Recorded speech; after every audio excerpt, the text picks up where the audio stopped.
All right.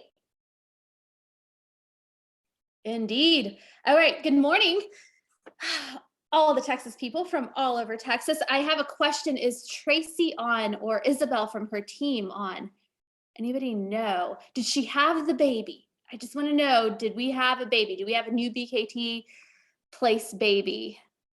Nobody knows. It is a mystery to all of us. Nobody knows if we have a new baby. Potentially, we might have a new baby, or it might be 42 weeks by the time we actually get a baby. All right, somebody let us know when somebody finds out if we had a baby at Tracy's team with Miss Isabel. All right, who has some gratitude this morning? Who has some shout outs real quick? Anybody got something? Raise that hand. It makes people feel very special. I have a shout out really quick to Miss Valencia. Valencia started her new class with Ford Coaching, and it is called Converted. And you are not too late. You can still get started. The reason I'm shouting out Valencia is she could keep all this knowledge in her head and she could just not share it with the world. Valencia, how many appointments do you set per year? Like 300 something? This year I'm on pace to do 380. 380 appointments. So, Valencia, if you happen to have like a link to the code to how we can get 50% off, that would be awesome. But I want to shout out Valencia for sharing all of her knowledge and putting in the time to share all her knowledge with us and giving us a 50% off code. That would be awesome. She'll put it in the chat for anybody that's interested. If you want to also set a lot of appointments, maybe to the tune of 300, I don't know, 80, that would be awesome. Anybody else have a shout out this morning? Raise your hand. You got to have a shout out. I can't even go on. It would be like so anti like our values. Oh, there we go. I see hands. Sharon, you're up. Hey team, I want to give a shout out to Ellie, who is our listing marketing coordinator in Austin, serving our whole team. She has been with us only 8 weeks and is completely crushing her role. She has, yesterday, I think she did like 4 listings, and she's doing a bunch of custom marketing for some especially special people. And so I think I just want to recognize her hard work. She's always jumping in weekends, after hours, etc. So I'm really super proud of her. Love having her energy in the office. And I know she's been a great addition to our team. Love it. Yes, ma'am. Casey, I see your hand, sir. Yes, I would like to shout out Kaylin on the Austin team.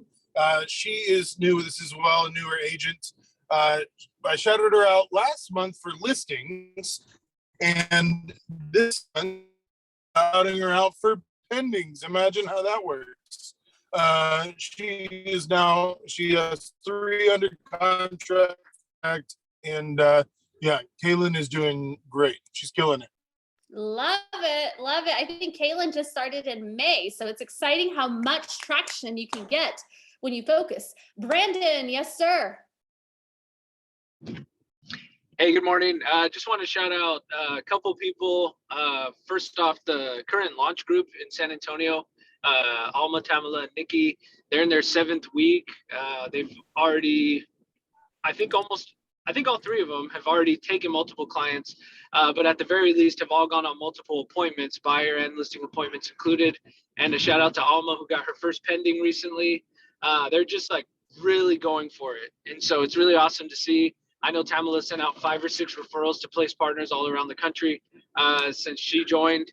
So they're just showing up every day and just putting in the work. And anyone who's ever been new or gone through launch in our program knows it's a lot. So it's easy to get left behind, and none of them are getting left behind. If anything, we're catching up to them, right? So it's really inspiring and awesome to see them come through like that. And then also a shout out to kind of echo Sharon, but also to include Sharon, our ops team. Obviously, Mary's spending time with her newborn, and everyone had to kind of pivot in a little bit, which is awesome because teamwork's one of our values, right?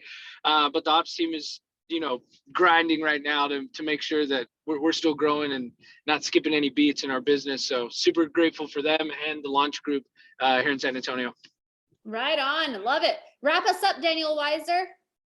Yeah, I actually was going to, I was gonna, before Sharon went, got in front of me, was gonna piggyback on what she says for Ellie. She's just an awesome addition to the team, and she just really goes above and beyond, to ask us what we need continuously, like more than like the basic, just, hey, let me know how I can help you. She just goes above and beyond. So it's really awesome.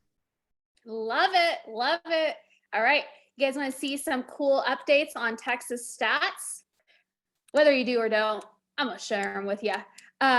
So here is where we are. It's really actually quite exciting. Let me tell you, this time last year, we had 59 agents. Now we have 99 agents. That's an increase of 58%. You guys, there's 21 people, 21 of you in launch.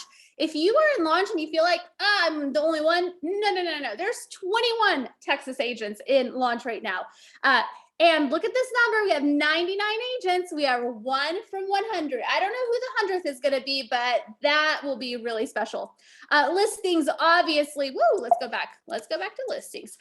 Listings, we had a lot this time last year. Not as many this time this year. This is our one place we want to improve. I know a lot of you guys are doing a lot of focus on listings, whether it's bold, whether it's converted, whether it's with your team leader or your coach, whether it's in launch. Like, this is really, really, really important. So it's the single biggest opportunity for you. You can work with 3 or 4 sellers in the exact time it takes you to work with 1 buyer. So I would definitely, like, if you want freedom in your nights and weekends, if you have freedom in your time, if you want freedom in your financials, this is how you do it. It's the fastest route to it. Buyer reps, we're obviously doing amazing. 446 buyers that we represent. That's awesome. Pending contracts, 222. This is keeping our staff very, very busy, guys. 222 contracts right now that are being worked. Amazing. Way to go, you guys. Biggest thing is our pending volume. We have never had so much pending volume ever. $111 million pending right now. It takes our average price point, you guys, to $500,000. That's a lot. It's awesome. Closed units, we have hit a new record, 1,015 closed units in Texas. Way to go, you guys. That was really, really awesome. It's been our goal for a while, and boy, we have hit it. Up 52% from last year. Closed volume, 373 million, another record. Congrats, high five.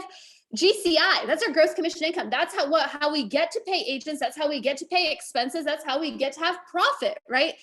10.4 million, up 96% from last year. And the fun one that we just love is our agent income, which is 5.2 million. If you're new here and you don't know what that means, 5.2 million is how much our agents have put in their bank account this year. That's a big, big number. It's so big, it's 2.55 million bigger than last year. Congratulations, you guys. Nice job. And here is, if your team has been with us more than a year, we have data for more than a year. And it's so fun every month or so to look at, oh my God, what are we doing? But let me just let you know what this looks like. So the national average at the National Association of Realtors is not something I made up or Ben made up or Jordan or any of our people. They say that the average agent with 10 years experience, you guys, 10 years experience, closes 10 properties a year. The median gross income of a realtor was $43,000 last year before expenses. And we know expenses run 40, 50, 60% depending on that agent. So best case scenario, their net income, probably around 26,000 at the end of the day. So that's a big yikes, right? Cool thing is that in a full 12-month period, our place agents, our BKT agents in Texas will net probably at 111% more than the typical realtor. These averages include like somebody who started yesterday and somebody who's been here 4, 5, 6 years, right? So it's crazy to think about. So awesome to see those averages that are so high, and that the average is almost all net income, right, to all these people. So you guys are pretty incredible. Cheers to you. I wanted to share all that with you. I'm gonna stop my share. And today we have our last inspiration, because we are not gonna have a Texas Power Up for a little while. We're not gonna have one next week because Ben and Chris are gonna do their thing. And then the week after is goal planning for a lot of people. And then the week after is goal planning for our team. So it's like we have 3 weeks of like off. So this is the last inspirational Texas one you're going to get for a little while. And we'll be back with new guests and all of that. Today I have, let's see, I have a few people for you. I have Daniel Moore. Let me put him in. Let's go ahead and, get people going here. I want to find Daniel Moore. Daniel, can you talk so I can find you? Can't find you. Oh, there you are. I found you. I'm here. There you are, buddy. Apologies, I am in a car. I am not driving, but I am headed to Bold. Hello, the team. I had some issues with the car this morning. My assistant is driving me to Bold. There you So go. yeah, here we go. I love it. I love it. So I've got Daniel and I've got Amanda, and guess who else I have? I have Anne this morning. So I'm super excited to add all these spotlights. They had an incredible third quarter is why they're here, you guys. So let's get started. Where did your business come from? Daniel, let's start with you. Where'd your business come from? So really, business, if you kind of broke it up, I have one big client, which is a development partner. In general, half of my business came from that, half came from everyday business. If you break down the everyday business, it came from multiple sources. My two biggest ones are going to be like Sphere, and then the rest is just kind of, it could be anything, Quickly, open houses, any of that. But really, it came from, when it comes to the other half of my business, just persistent follow-ups with when the lead comes in, tracking it down, whatever source that it might be coming from. I love that. I love that. What about you, Amanda? Where did your business come from Q3? Ooh, click unmute right there. Sorry. There you go. So my business came from agent referrals from outside agents, Brevity leads, Sphere, and open houses. Oh, I love that. I love that. In general, like, are you doing open houses like every month, every quarter, every few weeks? Like, what's kind of your rhythm with open houses? Sure. So I have a team within a team. So I have a full-time showing partner, and between the two of us, we do 3 open houses a week. Excellent. Okay. I love that. Thank you so much.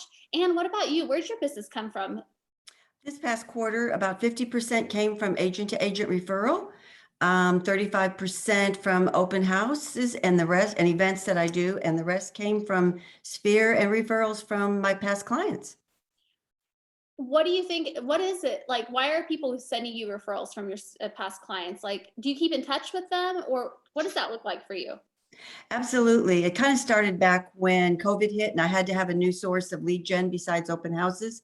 I had a desk piled high with cards from agents that I had met or cards that they had sent me. So I just began to reach out to all of them and send them cards, handwritten cards, gift cards, just little things to keep myself in front of them. Of course, it is a huge asset to be a part of the Davis team, because that name brings a lot of credibility and a lot of help with the referrals. But I've gotten to the place where this past year, probably at least 50% of my business was agent to agent referral, just from reaching out and staying in front of them. Wow. Wow. Okay. So you're treating this like a lead gen source. Good job, Anne. They're awesome. Also a part of my team. I consider them a part of my team. When we go under contract, they're as much a part of the team as the lender, the title company, the clients, the other agent. Wow. I love that. I love that. I don't think I've heard anybody say it quite like that. That's awesome. Right on. So what changed? Did anything change in the market for you? And while you were in Q3 versus the rest of the year, anything at all? It's pretty much stayed pretty stressful, pretty solid. I like to say that it's not a difficult market. It's just a little bit of a challenge. We have to come up with more sources of how to get our clients' offers accepted. I did see a slowdown a little bit towards the end of the quarter, where there, instead of 20 people giving offers, there was maybe 5. It also depended on price point, which price point you were in. And I did see also that we weren't having to possibly offer as much over asking as we had been initially. Right on. Okay. Very nice. Very nice. Daniel Moore, have you noticed anything in the market change for you?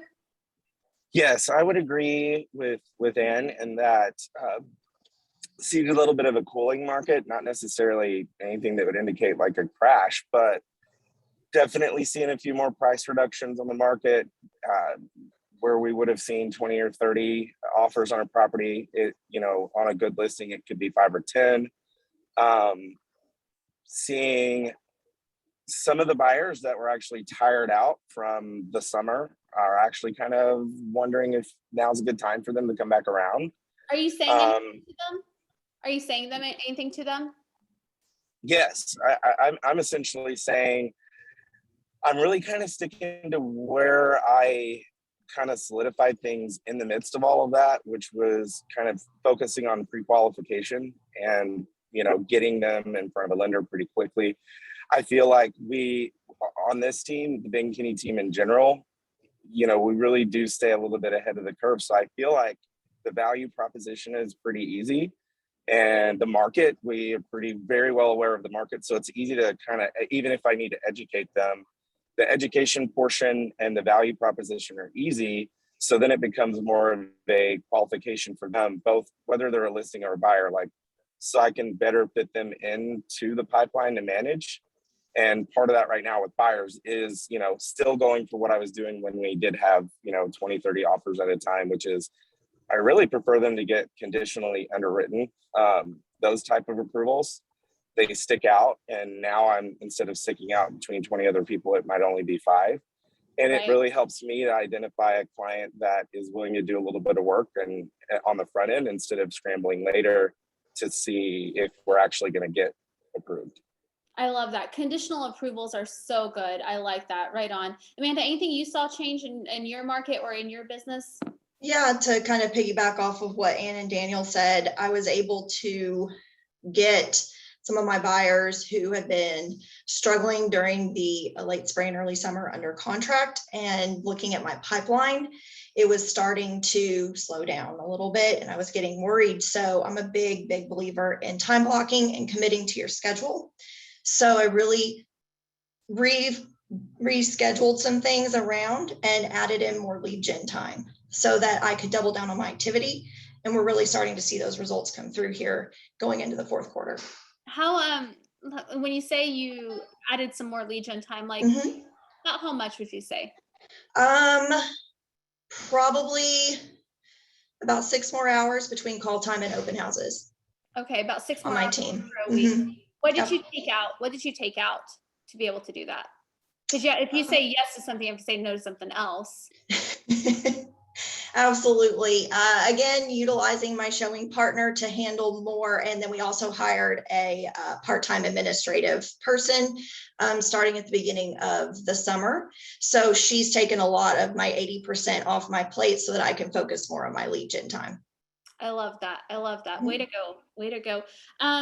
Okay, whoever wants to take this question first. What have you learned about your business in the last quarter? Ann, I saw you unmute real quick. What I just wanted to make sure I was ready. Oh, I love it. Well, I feel like you're ready, lady. You are ready and you look good this morning. Anything that you learned about your business in the last quarter? I think partly the main thing is that I've had a little bit of a seasonal change in my own personal life. And so I've had to do some adjusting. I was a nurse for 40 years and retired and went into real estate 8 years ago, but I'm in a different season in my life. So now I've kind of seen, I did also hire a buyer agent partner, a team within a team, to be able to give me some more lead gen time, to be able to get me to be able to focus more on listings and really build the pipeline that way. So I've seen, kind of piggybacking off of what Amanda said, I've had to really hit it hard with the lead gen to build our pipeline back up to be strong in the fourth quarter going into 2022. So, you know, I always look at my client as not my source of my money. I look at them the same way I would look at them as if it was my family member, whatever that might look like. And as long as you keep the dollar signs out of your eyes and treat your client the same way you would want to be treated or your family member to be treated, they're going to follow you to the ends of the earth. And so I love that. That's what I try to do. I nurture them, I spoil them, again, the same way I do the agents. Make sure that they know that they are loved and appreciated because they're with me for life. They're not going anywhere after the transaction. And that's so good. I hope everybody heard that. Right on. And one thing that stands out to me real quick is that I am hearing a lot of leverage model wins, but you know what I'm hearing? I'm not hearing anyone say, I'm taking 5 months off because now I have leverage, or, now I work 30 less hours because I have leverage. So everybody's doing stuff for me. I have not heard that. I haven't heard for me. I heard with me. So way to go, everyone on this call for your wins through leverage. Love that. Daniel, business, anything in your business? Honestly, and going off of that, what I've learned for me this quarter in particular, I think it was kind of I don't want to say transitional quarter, but kind of really it was. It's been a bit of a transitional year for me. It's that the Ben Kinney model works. And I had to learn a little bit of the hard way.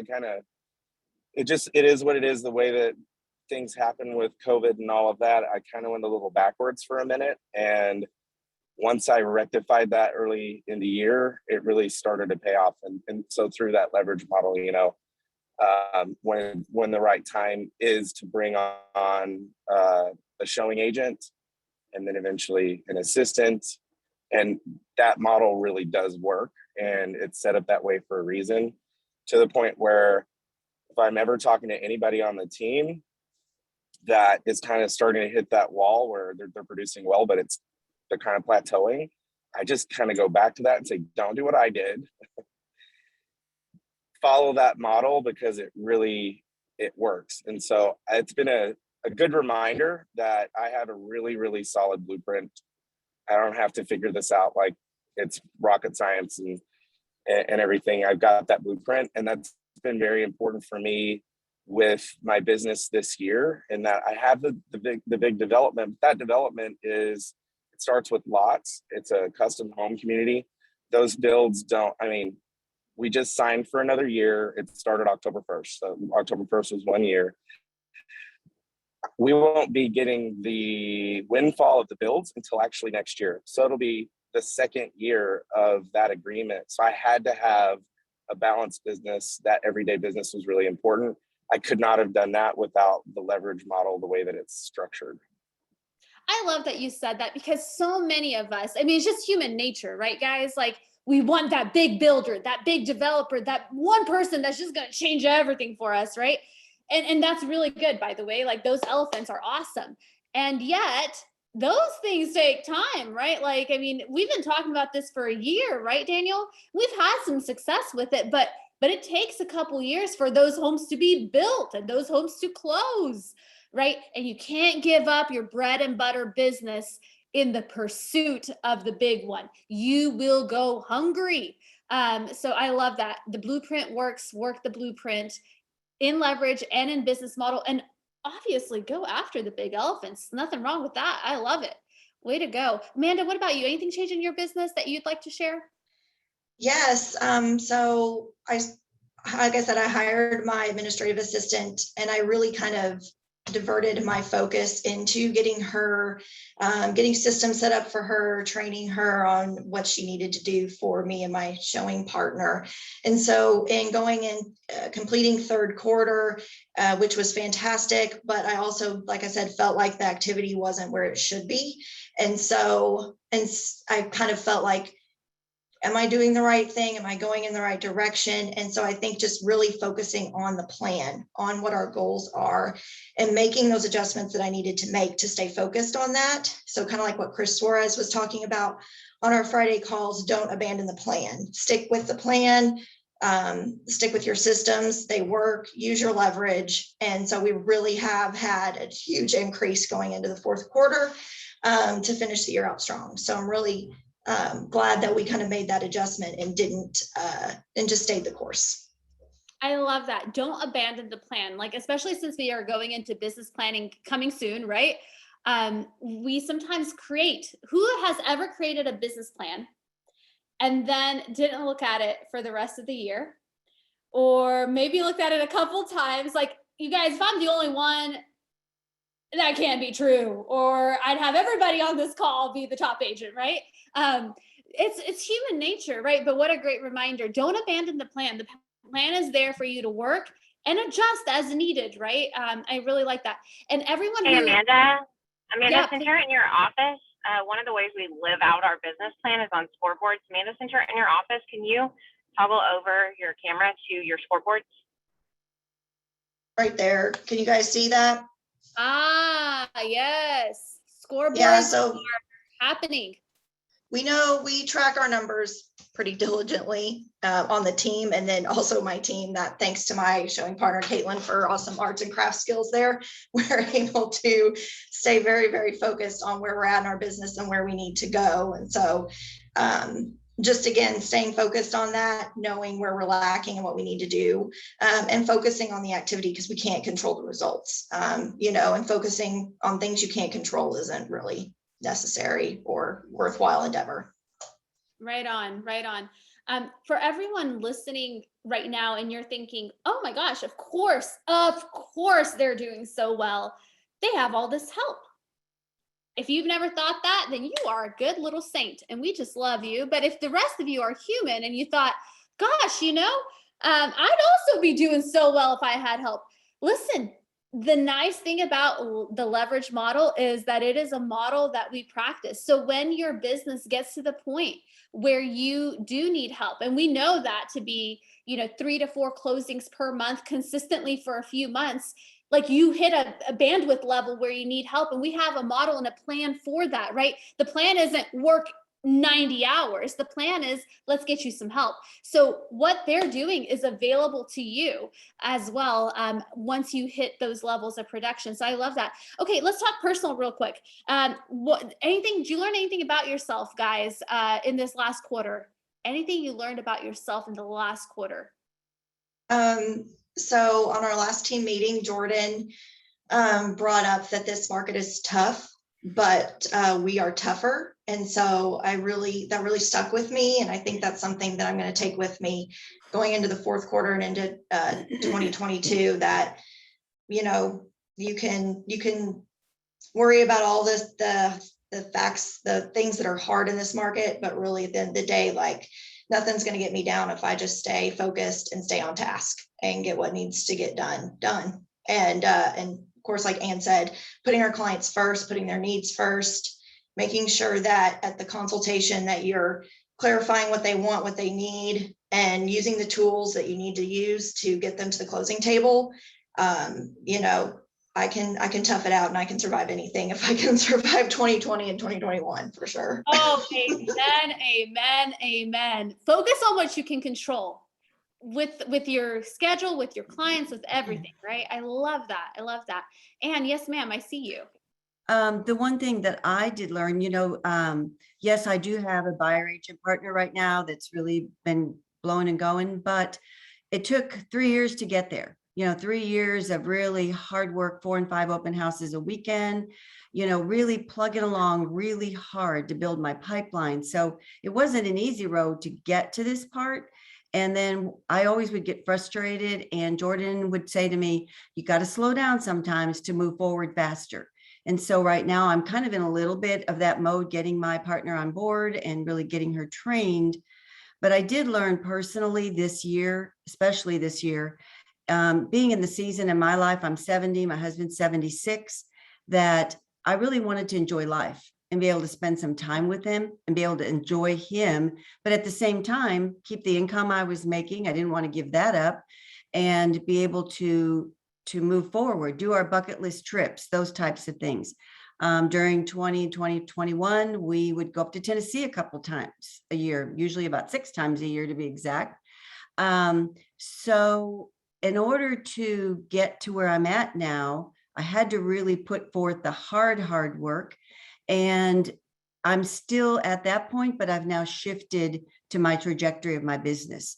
Brought on my partner to be able to handle the buyers and that end of it, so that I can lead gen harder and do the listing side, and still plug along. I mean, there is no downtime in real estate if you want to be successful.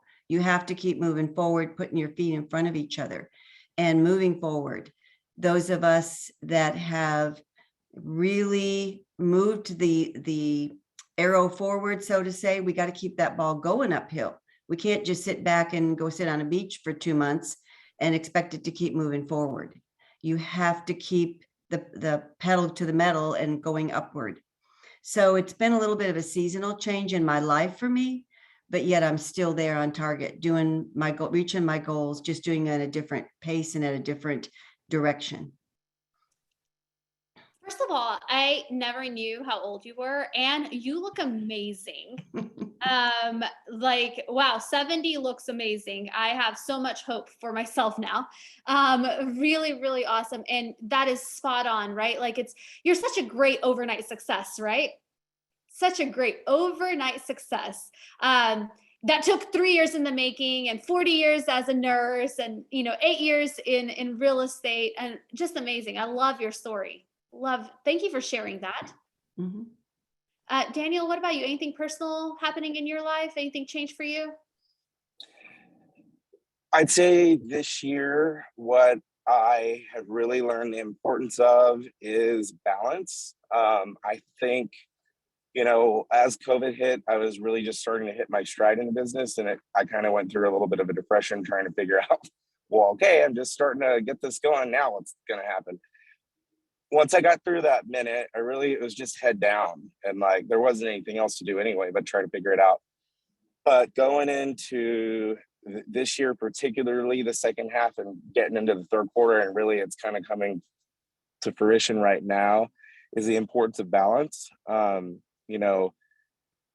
Making sure that if you plan and you follow the plan and you do actually track those numbers, like everybody on the call has talked about today, knowing what your goals are, but also following up on it and tracking what your numbers are, because then you can easily get to the source of a problem if you are following up on it. Basically, it's inspecting what you expect and making sure that, and Sarissa's been really taught us a lot of that on this team and the importance of it. And when you're able to do that, you can kind of focus things a little bit better because the balance is so important. And I mean that for my personal life and my mental health. Things happen and they've continued to happen. I've lost some people from COVID this year. I have a funeral Saturday for my uncle. And it's kind of that resilience and just pressing on and pressing through. But if you don't set yourself up for that by coming up with goals and plans and following up with what you expect of yourself, when the things in life that are going to happen, it's easier to get in a tailspin. And so you can have a day or two, or maybe even a week, but you can't let it go on for a month. And it's easier to have that balance and make sure that you have the time with your family and your friends that have become very important for me. But that you still can have a successful business. But the only way to do it is to set the goal and then follow up on what you said you were going to do. And I always joke with Sarissa, we talk about the teams and how the leverage model naturally, for me, it isn't what I came in thinking I was going to do. I almost was like against it. I'm like, I'm good. I'll just be a good, successful agent. I'm fine. I'm on a successful team. I'm fine.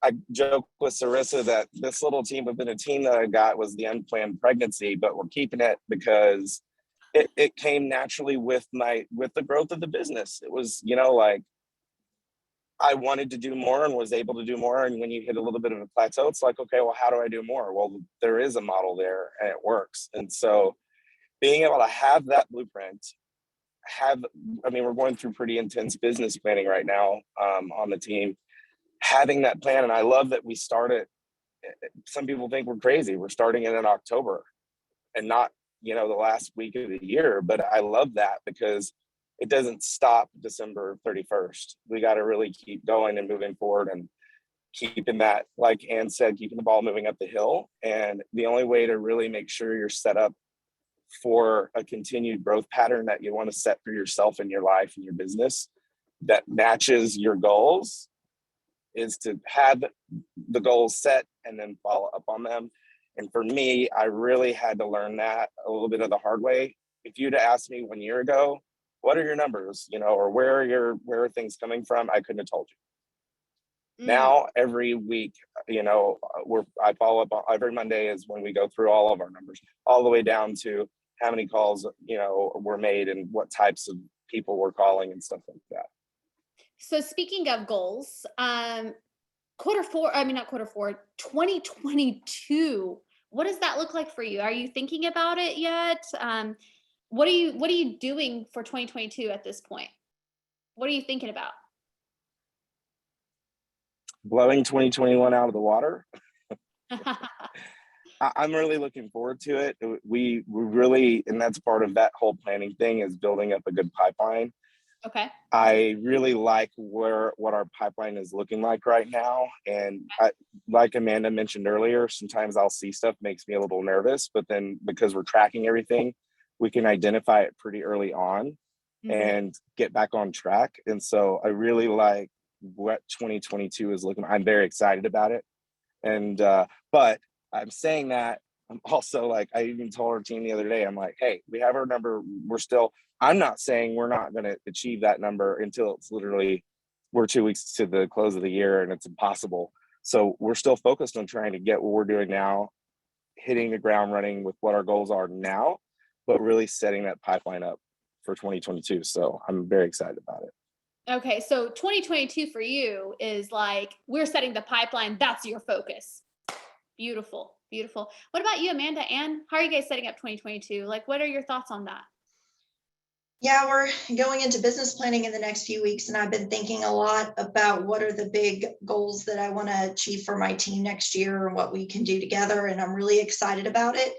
But staying focused on the activity and staying focused in where we're at in our numbers and taking those numbers that are on that board back there, knowing what our fallout is now exactly from taken to under contract to closed, being able to take that information that we've gathered all year and set a plan for 2022. That's what I'm excited about, because kind of like Daniel said, I haven't tracked my numbers to this degree before. And so now I feel like super excited that we know exactly what we can get a plan together, know exactly what we need to do to hit our goals going into 2022 and going into fourth quarter, because what you do now reflects 90 days later. I just want us to stay really focused on our activities, doing our 3 open houses, hitting our call time every week. Like that's what's going to get us through the early winter and into the spring. And so staying focused on our lead gen, but also knowing our numbers and using the past year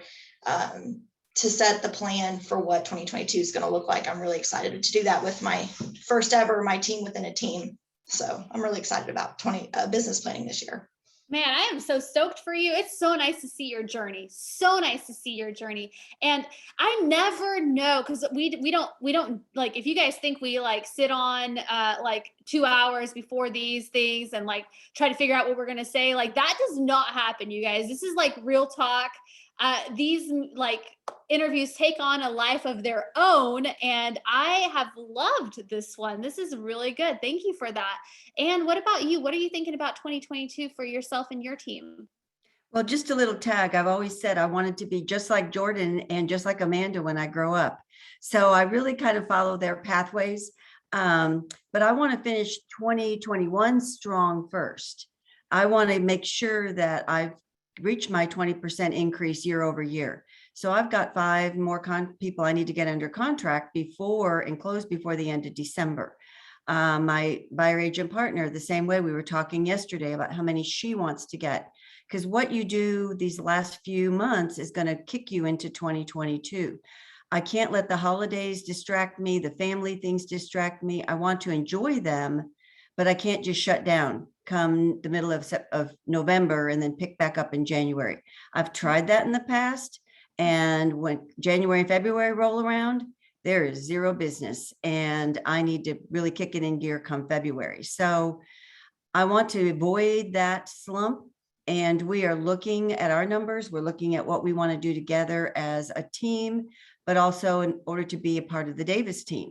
and how that formulates into that. So Jordan and I and Jackie have been walking through our numbers and what we need to do as far as lead gen, events that we need to do.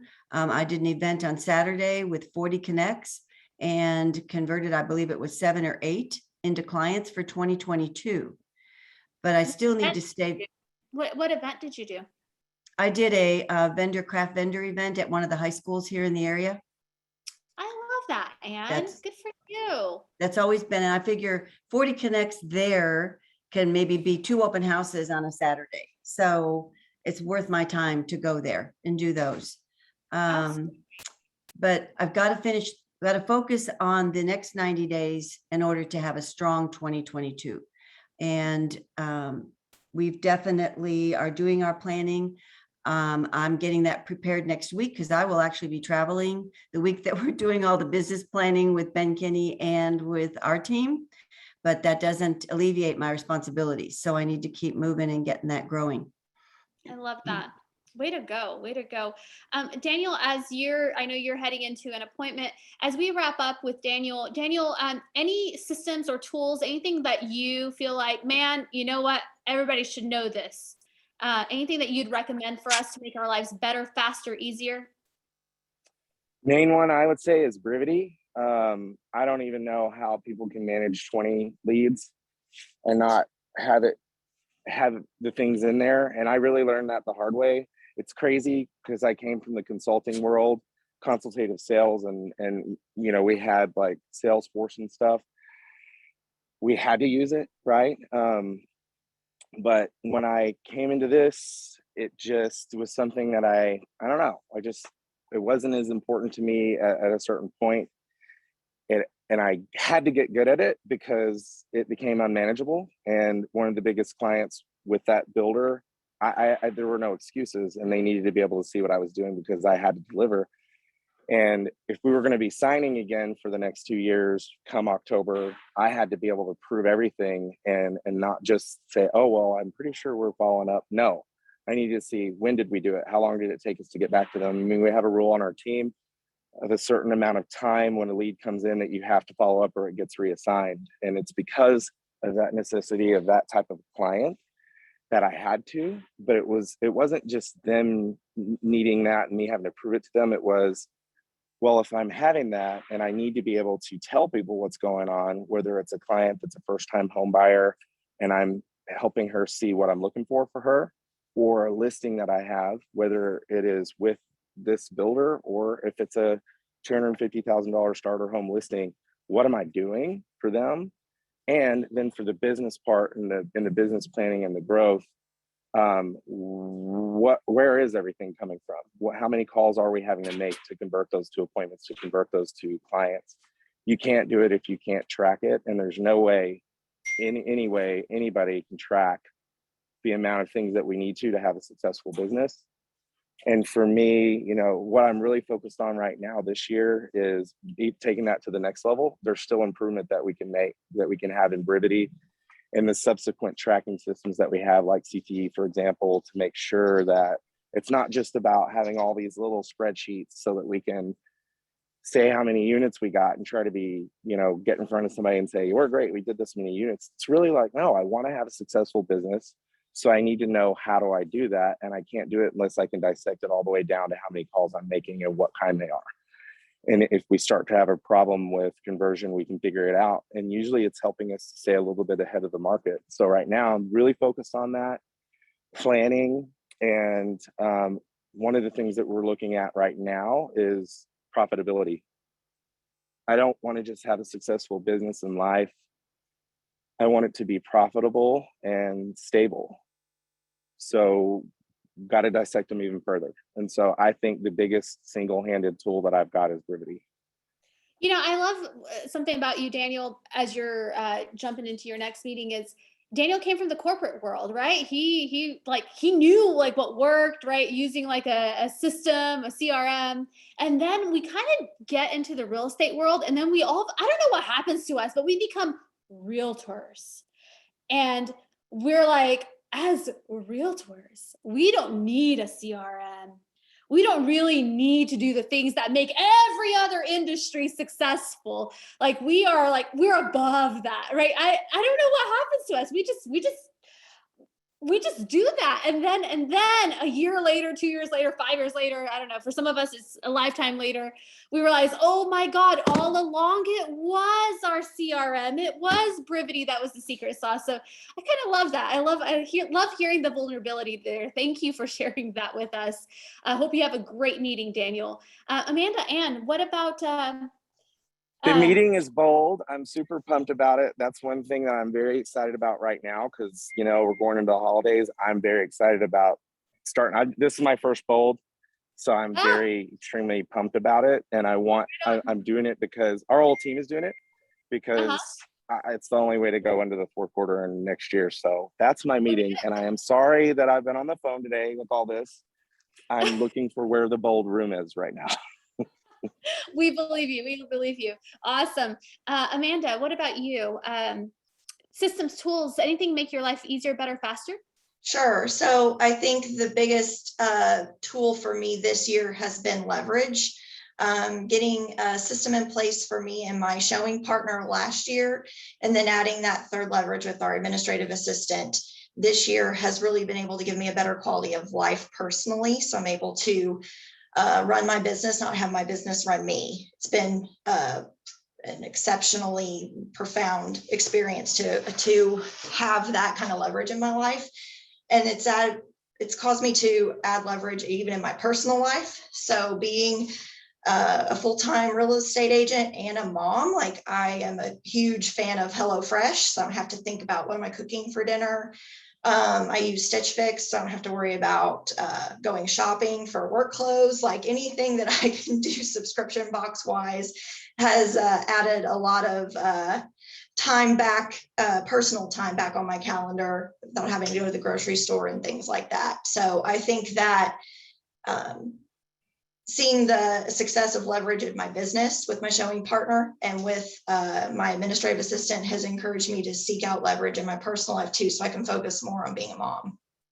Can I ask you, Amanda, probably a question that people are thinking that are not, but they're not asking it. If you have a someone working with your buyers, a showing partner, a buyer partner, right? And you have a part-time assistant, like what are you doing all day? I'm an ISA. That's what I do now.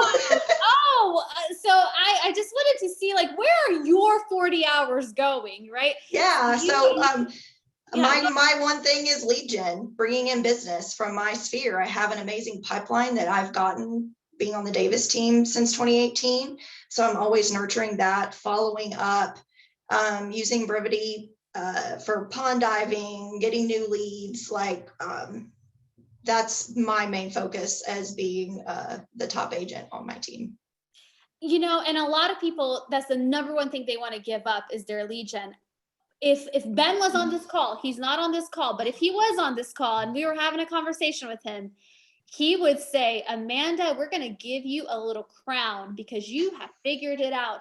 Here's why, you guys. Here's why. I know that's the number one thing you want to give up. Guess what? What is the highest paid thing? Getting a client, right? And the thing is, you're probably 99.9% better than everyone else at doing it because you've been here since 2018. You know how to say the right things, when to say them. You are good at converting, right? And you need more hours in your day to serve once you've converted them. Thank you for making that distinction. It's a really important distinction, Amanda. I love that. Yeah, I mean, the 80-20 principle has been huge in what do I need to focus on and what can I leverage off to my other team members. And so, yeah, your highest dollar per hour is lead gen, and I would love to leverage that off. That's my job, and that's what I'm good at, and that's what I focus on my day. I hear that. And what about you? Any systems, tools, anything to make your life faster, better, easier? Court, the two primary things for me, I was never a big calendar person. Jordan used to always preach about putting it on your calendar, putting it on your calendar. Oh, I can remember it. I can remember it. I can do it. I'm fine. I don't need that. But at this age now, I need a calendar. I still double book even with calendar. So I really block out time and accountable to the calendar. I'm not as accountable as I probably should be, but that's one of my goals for 2022 is to follow it very strictly and to block out time for business, for personal, for whatever that might look like. Brevity is also an accountability. It forces me to get in, do everything I need to do, accountable to reconnect with clients that maybe have kind of fallen off radar, to stay connected with clients I've sold houses to. So brevity and calendar are really going to be my two business focuses this year. Also to get my buyer agent really up and running so that I can leverage things off to her. Excuse me. I use the team, transaction coordinator, those types of things where I can not have to just sit doing paperwork. Paperwork doesn't get me paid. Lead genning is what gets me paid and what helps my buyer agent partner get paid. So you want, like Amanda said, we want to do things that generate money, not just things that take up time. I can keep myself busy all day long with doing things that don't necessarily generate money or are beneficial to my business. So I really have those two main things that will be, and of course I have a wonderful husband who has taken over in his retirement of keeping the house and keeping things going here in the home front. So I kind of leverage things off to him too. And he's sometimes better at it than I am, going to the grocery store, picking up groceries, those types of things. So I think that we need to stay focused as agents on what it is that we originally got into real estate for. And that's to help people buy their home of their dream, but also for us to have a lifestyle that we can really enjoy and really, on our downtimes, be able to do things we want to do. So work hard and then play hard. Jordan gave me a sign I have over my desk that says, work, save, travel, and repeat. And that's my mantra. So, and what you focus on, talking about bold, what you focus on expands. So if you're focusing on the little titty bit things, that's what's going to expand. If you focus on your business and on how to have the growth, then that business will grow and continue to grow. And don't let the fourth quarter get away from you, because your first and second quarters will definitely show the numbers. I love that. I like what you said. I can keep myself busy all day long, right? Can't we all? Right? Busy and productive are two different conversations. And don't let the fourth quarter get away from you, because your first and second quarter are going to pay for it, right? Like there's always a price to be paid, right? There's always a price to be paid. It's either going to be a positive one or a not so positive one. Very good. Ladies, you are so prepared. Oh my gosh, this was so beneficial. Anything you want to leave us with? Anything that's on your mind that we haven't already gone over this morning?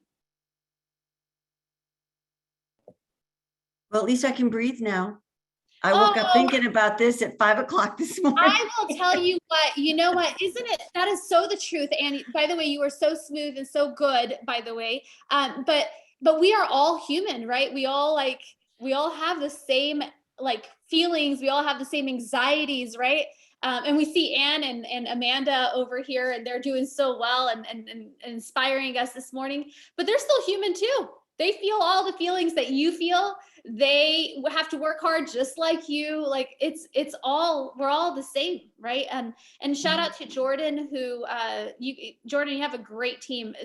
Really, really enjoyed Amanda and Anne this morning. Thanks. I was just telling my assistant, it's like watching your kids and you're like, we did it. The one thing I do want to say on a personal note is that 4 years ago, Jordan wrapped her arms around me when I was at a very low spot in my life, and took me in and nurtured me and trusted and believed in me. And because of that, I worked hard in order to pay her back for that trust. And here I am 4 years later, living a life that I never dreamed I could ever live. Worked in nursing 40 years, and I make double, triple what I made in nursing. So work hard and the benefits come. Oh my gosh. I love you ladies. I'm so glad we got to chat with you guys this morning. Seriously, it's been one of my favorites. Definitely one of my favorites. For everyone still on the call, remember that next week we do not have a call. What we do have is on the 22nd, just a reminder, block out 2 hours from 10 to 12. I would block out time for Ben and for Chris. And the beautiful thing about their pregame for business planning isn't necessarily the actual business planning. One of my favorite things, and I think Jordan, Sarissa, and Laura, and everybody, I think is their favorite thing as well. It's Ben and Chris have such a great way of just uniting everything that we do, right? What does place mean? Why is it important to you? Why is it important to our client? Where is this all going? How are we going to get there together? How are we going to row together in the same direction? What is that going to do when we do that? How do we do work, save, travel, repeat in the best way possible, right? I think that's one of my favorite things. I would not skip that. So 10 to 12 next Friday. So then next week you'll have no Texas Power Up. So maybe you can get some extra lead gen in to protect that time on Friday so you don't feel stressed about it. Thank you guys so much this morning. So good to see you, and we will see you again soon. Bye, guys. Thank you. Thanks, Ann. Bye. Thank you.